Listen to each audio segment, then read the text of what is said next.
Olá pessoal, tudo bem? Aqui é a Maura e eu já vou começar o vídeo dizendo que vocês estão vendo que eu estou num cenário um pouco diferente aqui, né? Eu não estou aí em casa, eu estou aqui nos Estados Unidos. A gente veio participar de um mês de escavação aqui. Então, esses próximos 3, 4 vídeos aí vão ser um pouquinho diferentes por causa desse cenário. Já peço desculpas às vezes por algum barulho que pode aparecer, mas é que eu estou num ambiente aqui que é comum, a galera conversando, crianças brincando, então eu peço aí desculpas, né? Mas vamos continuar a nossa série aqui com os 50 cientistas. A gente está no nosso 27º e eu quero aqui falar de um cientista super interessante, o Monty White, Dr. Monty White. Antes disso, eu não posso deixar de pedir para você se inscrever, para você curtir o vídeo, para você recomendar, porque assim o YouTube entende que esse conteúdo ele é relevante. Então, compartilha com a sua galera aí no WhatsApp, deixa no Instagram da SCB, tem ali cortes, né? Então, se você quiser deixar alguma sugestão de uma coisa que você acha legal, não acha legal, deixa por ali que a gente vai conversando, tá? E então a gente vai continuar essa nossa série com o 27º cientista com o Dr. Monty White. Vamos lá.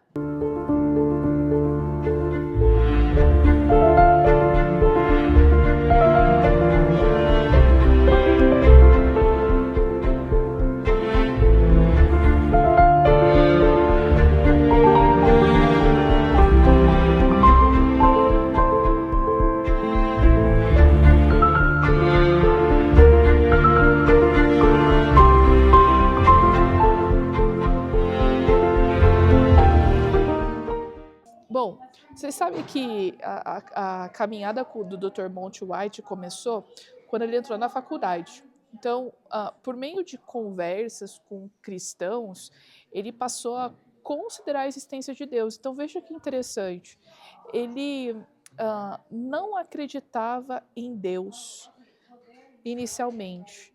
Ele foi criado numa família ateia, mas durante a sua juventude ele teve contato então com pessoas que eram cristãs e ele passou a considerar a existência de Deus, a confiabilidade da Bíblia, ela como sendo um livro histórico, profético, e também o cristianismo, né, como uma fé capaz de transformar a vida. Então ele acabou se transformando num cristão, só que essa conversão ela não foi como se de um dia para o outro ele acordasse automaticamente todas as perguntas que ele tinha fossem respondidas. Mas, na verdade, uma das maiores tensões da vida intelectual dele estava só começando. Na década de 60, ele começou seus estudos universitários em geologia. Vocês sabem que a geologia é uma área que é bastante interessante para o criacionismo, né, para dizer o mínimo aqui. Então, logo na primeira aula, o professor já chegou falando de evolução da Terra. Ele apresentou a visão que era comum e é o paradigma da ciência até hoje, né?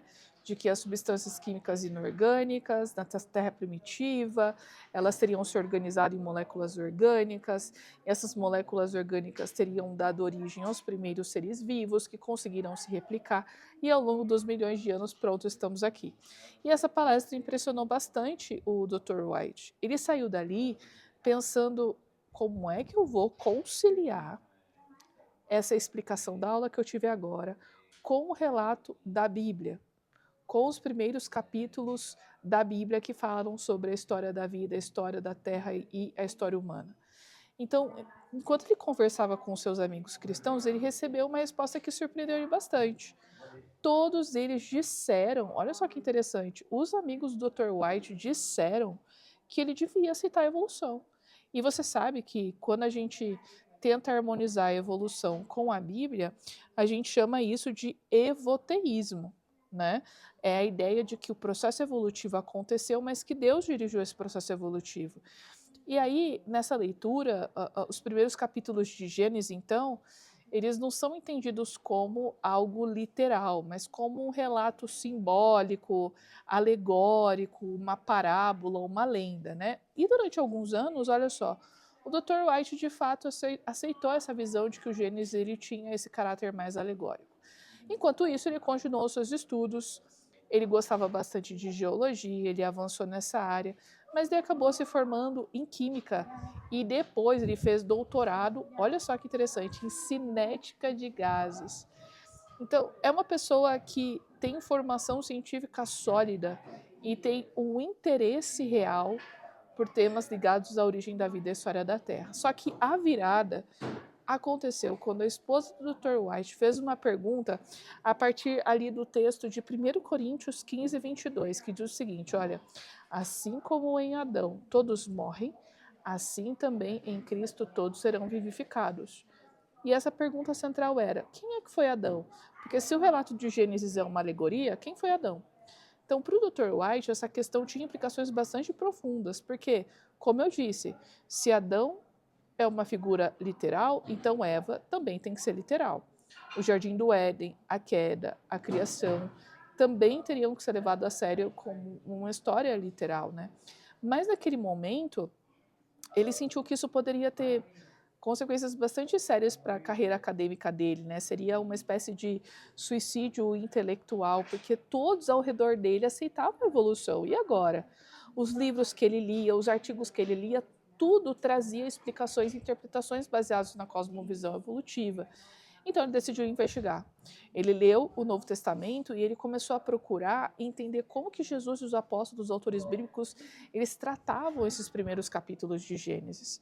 E segundo o Dr. White, a conclusão foi clara. No Novo Testamento, os eventos de Gênesis, ou seja, a criação, Adão, Eva, a queda, Noé, o dilúvio, todos esses eventos eles são tratados como eventos históricos, não como simples mitos ou alegorias. Então, a versão do Gênesis não deveria ser interpretado como alegoria, porque não seria coerente dentro da Bíblia. Então, ele começou a se perguntar, será que intelectualmente eu posso rejeitar a evolução? E durante cerca de 2 anos ele estudou essa questão com bastante cuidado.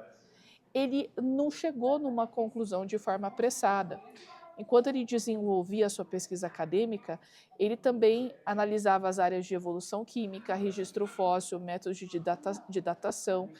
E essa primeira área da evolução química, ele analisou experimentos bastante famosos, como aquele do Ur do Miller em 53, né? Em que você tinha ali uma mistura de gases, esses gases recebiam descargas elétricas e no final formaram ali alguns aminoácidos. E para muitos defensores da evolução química, esse tipo de experimento ele mostra que existe plausibilidade para que a vida possa surgir espontaneamente, né? Mas na avaliação do Dr. White, do Dr. Monty White, na verdade, isso demonstra que você tem pessoas num laboratório colocando aparelhos controlados, condições escolhidas, pessoas inteligentes, tudo no momento certo. Isso não reflete exatamente um processo causal como aquele que é defendido, né?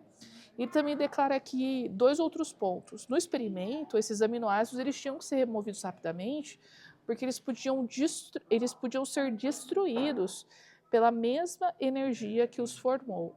Então, a gente tem aquela questão também dos aminoácidos, né, com as formas direita e esquerda.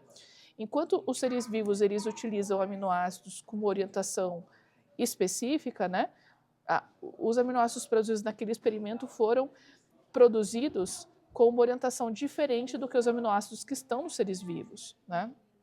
Além disso, se você tivesse oxigênio nessa mistura não ia dar certo. E para o Dr. White, isso enfraquecia bastante essa ideia de que esses experimentos, eles de fato estavam reproduzindo de forma fiel o que teria acontecido nessa atmosfera primitiva, né? Depois a gente tem a segunda área, que é o registro fóssil. Segundo o Dr. White, era de se esperar, como a gente sempre fala aqui, essa sequência gradual no registro fóssil, né? Mas para o Dr. White existem lacunas, por exemplo. peixes e anfíbios, anfíbios e répteis e aves, répteis e mamíferos, né? Ele questiona essa existência dos fósseis que ligariam os humanos aos ancestrais macacos, né? Então, aqui a gente tem um questionamento que é bastante válido, veja que interessante, vocês têm visto em vários vídeos aqui que esse é o mesmo questionamento. Se é o mesmo questionamento, isso tem que dizer alguma coisa para nós. E o outro caminho, né, é a datação das rochas. Então, como químico, o Dr. White observou que os métodos de datação, eles dependem de algumas informações. Você precisa da quantidade atual dos elementos químicos, a quantidade original, ou seja, que havia no momento em que a rocha foi formada, e a taxa de decaimento. O problema, segundo o Dr. White, é que nem sempre a gente consegue saber exatamente como era a condição inicial dessa rocha. Você precisa assumir, né? E ele também questiona a questão da taxa de decaimento. Será que essa taxa foi a mesma ao longo do tempo? Ou poderia ter mudado, né? Então, o Dr. White ele diz que existe uma coisa também chamada de raciocínio circular. A idade da rocha é determinada pelos fósseis que são encontrados nela. E a idade dos fósseis é determinado pela idade das rochas em que eles estão. Então, você tem aqui um raciocínio circular que é bem presente na estrutura evolutiva, né? Então, para o Dr. White, a evolução acabaria sendo usada como pressuposto para organizar essas evidências, e essas evidências elas são usadas para confirmar a evolução que foi usada para organizá-las. Então, é uma coisa que você vê que é um ciclo, né? E aí, depois de examinar essas áreas, então, o Dr. White chegou à conclusão de que a evolução não devia ser tratada como um fato absoluto, mas como uma hipótese, que é válida, sem dúvidas, né? Mas não como um fato, mas uma hipótese que tem que ser sustentada por pressupostos interpretativos, né? Então, para o Dr. White, crer que no princípio Deus criou fazia sentido. Ele via a coerência entre o relato de Gênesis e a observação de que as plantas e animais se reproduzem segundo a sua espécie, né?